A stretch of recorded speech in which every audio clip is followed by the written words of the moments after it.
So, the Craft Academy, what's it all about? It's a whole hour dedicated to a craft. It could be a craft of any type, any strain of craft, and it's just basically all about demoing the craft for you, giving you all sorts of hints and tips and inspiration, showing you every aspect of the craft you could possibly think of for a whole hour, totally uninterrupted.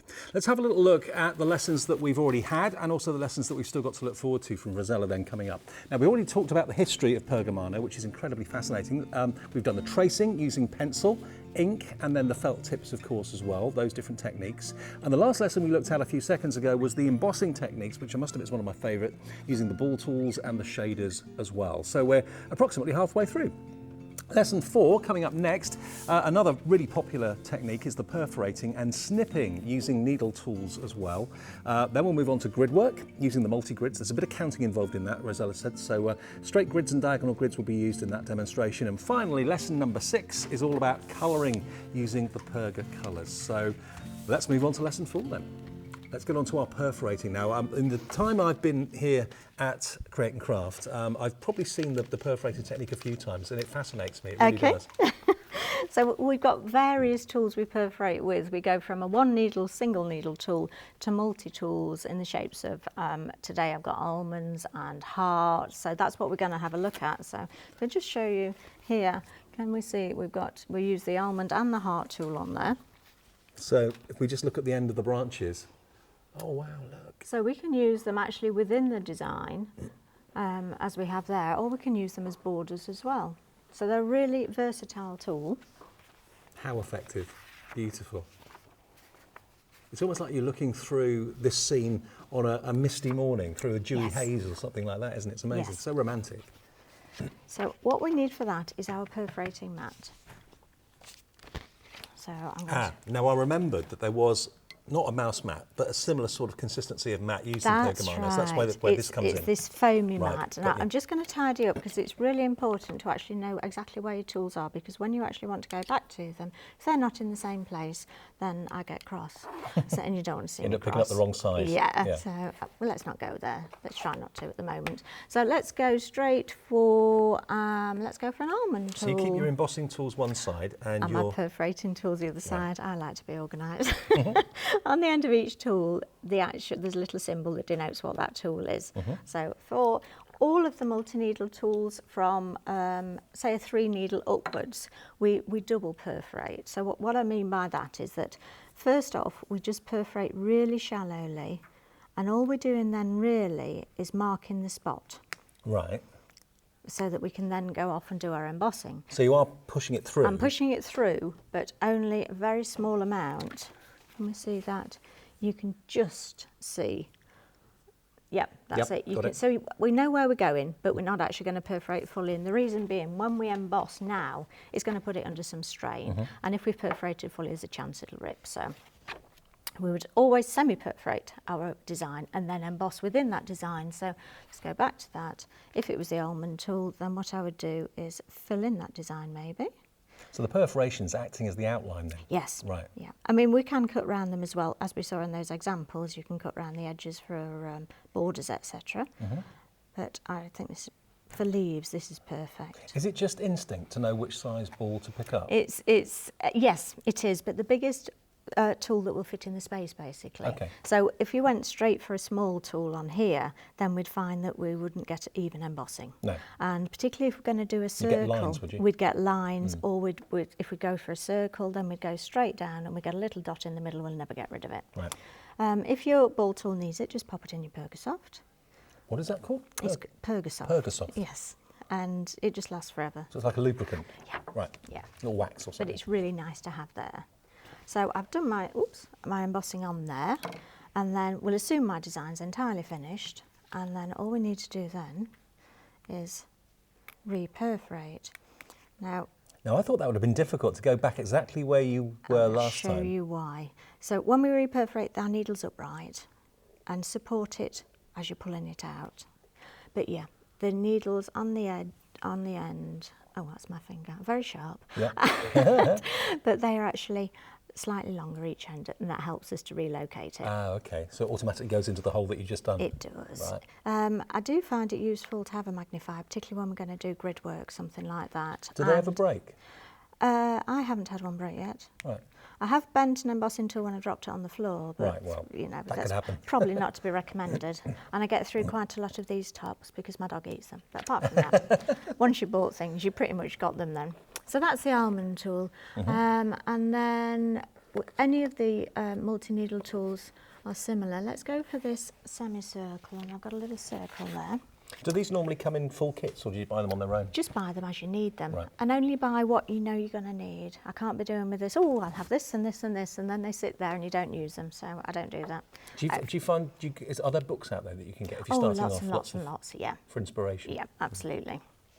So this is our semicircle tool. Again, it's on the end of the tool, and if we also pop it in there, and it'll help it go through. So perhaps if we were going to outline our design, then all we need to do is perforate shallowly all the way around. Oh wow, look at this. And it makes a lovely design. It's a really nice tool, this one. This is why I like to bring this one to Create and Craft, because it's one that I use all the time. And I like to bring tools that I'm going to find useful. I can see why you like it so much, really effective. It is, isn't it? Yeah. And then, of course, we find also then that our other tools fit in. So this is a semi-square, which is a half a square, and then that fits in the same holes, perhaps on the other side. So that's really, there we go. And we can get some really nice designs then. So you can start bringing your own creativity into this and designing it yourself. And then what we would do is we'd do a little bit of embossing within there. And again, we only need a small tool. So let's go down. Do you do this every day, or is it Yeah. something you do? Yeah. What, at least, an hour a day or something? Or? Sometimes only minutes, but you know, it really de-stresses you.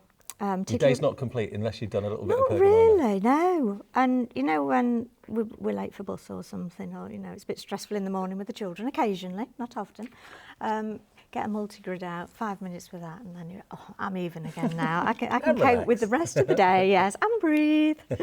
And again, if I just show you, we would then, once we'd done our embossing on this, we would then reperforate, and I have actually got this design finished, so we can have a look at it. But it's just so much fun to do. It's so very relaxing. It's looking lovely. So it's really easy. What I love is isn't the it? fact there are so many different techniques. It's not a one-trick pony. Because Not at all. We've done the white pencil, we've done the white ink, we've done the coloured ink as well, we've done the tracing technique, then the embossing, and now the piercing. So Yeah. And I did have a design, which I've seemed to have lost, but never mind. So on the basket of those flowers, can you see where we've done the, here it is. There we go, that's that design finished. there it is, finished. How lovely is that? Isn't that beautiful? Who would have thought you'd be able to achieve results like that, but you can do with the right tools? That's what it's all about, really. If you look at this beautiful flower pot just here, you can see that you've got almost like scales. The layers, it actually looks like there's scales that are overlapping, but it's all one piece of parchment, isn't it? That's right, yep. Optical illusion, beautiful. Look at the flowers as well, the way that they've been pierced around the petals, beautiful. Is this making you want to take it up? It's certainly making me want to. Good. Now that's fine if we want to do a border or if it's within our design, but a lot of our parchment work is what we call white work. If I show you this example here, where we've got lots of cut out work. And that's really quite traditional, and I love doing this. It's really, really nice to do. Does that take you long to do something like this? Well, no, not really. So all I've done on that, I've traced it as we did, I've embossed it just as we did, and then to perforate it, I use the 2-needle tool. Right. Now this tool, we don't need to do that double perforation. What we can do is actually go straight in all the way through, keeping that needle upright, quite close to the edge of the design. Can you see I've rubbed out the pencil on this one? Yes. So you can see those sort of real soft edges. So I don't want to go quite up to those. I want to leave them a little bit of room. And then this is a sort of gentle rocking motion almost, because I'm locating my first needle in the last needle hole that I made. Does that make sense? Yeah, absolutely. Yeah. It does. So it sort of rocks gently in there. And so it's really nice to do. And especially when you've got something quite intricate like that, because you sort of, as you go around, you're then deciding, well, have I got room to cut this? Is it going to be really fine? I don't want to risk splitting the parchment, so it's a really nice thing to do. I bet it's great being a friend of yours if you get given parchment and Pergamano every Christmas or birthday or whatever. Is that what you do for holidays and holidays? Only for very special people. Okay. But I'm very lucky I have a lot of special friends. So. That's good. So that's how we would perforate, and we would perforate all the way around. So if I just show us how we snip, because that would then be the next stage. Right. And for that, I'm going to use these, and these are my Perga cutters, and they're really, really sharp, right to the very tips of these. So this is the technique called snipping, It's yeah? snipping Right. now, yeah. So what we're going to do is we're going to keep our parchment as flat as we possibly can, and we're going to put our snips in 2 holes. Now I'm going to triangle it slightly that way, and then I'm going to bring my snips down so they're virtually flat. I'm going to twist over towards myself, and then and only then am I going to snip. Okay. So it would go in, down, twist and snip. Right. Now this twisting is I roll over the top twisting, it's not a sideways twisting. So, and this is the question I get asked more than anything else at any show or any demonstration is, I'm struggling with my snipping, how do I snip please? Do you snip each hole or do you leave one attached? Each one, so I've snipped that one with the 2 in there, Yeah. then I'm going to move along to join up. Right. And so down, twist, snip. And can you hear that little? Yes, I can, yeah. It's a bit like, you know, when you've got a clock ticking at home and you get into this rhythm and it's so relaxing.